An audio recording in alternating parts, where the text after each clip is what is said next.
يا مساء الخير اخواتي. النهارده طلب مني 2 قهوه فرنساوي، تعالوا كده بنعملهم مع بعض. اول حاجه هنحط في معيار كوبايتين من اللبن، بعد كده هنحط 4 معالق بن فاتح تركي، 2 3 4.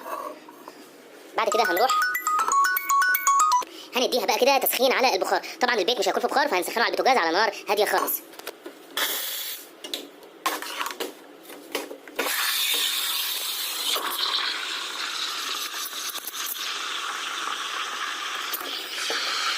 نسيبه بقى كده يسخن شويه، يعني لازم يسخن خالص. طبعا البخار هنا بيسخن لي اي مشروب، بيسخنه جامد قوي زي البوتاجاز، ويمكن اسرع كمان. طبعا هو كده خلاص خلص اهو، ما اخدش معانا وقت، ما كملش معانا يعني اقل من دقيقه كمان اهو. تمام كده خلص، هو كده خلاص سخن حلو قوي.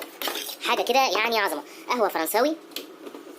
طبعا الفرنساوي بتبقى باللبن، بتبقى مستحب اللي هو يتعمل بالقهوه الفرنساوي اللي هو البن الفاتح التركي. طبعا بيبقى فيها فليفرات كتير، يعني قهوه فرنساوي بكذا فليفر، منه البندق والكراميل والفانيليا والشوكولاته. بس اللي طلب مني دلوقتي قهوه فرنساوي بن فاتح ساده خالص. نسيبه بقى كده يركز شويه، هو كده خلاص خلص. نبدا بقى ننزل كده بشويه قهوه فرنساوي هنا وشويه قهوه فرنساوي في كوبايه تانية. طبعا مليان وش اهو، نقلبه كده علشان يتخلط ببعضه، ونقوم نازلين في الكوبايه دي ونازلين في الكوبايه التانية. نوزع بقى كده الوش بتاعنا زي ما انتم شايفين.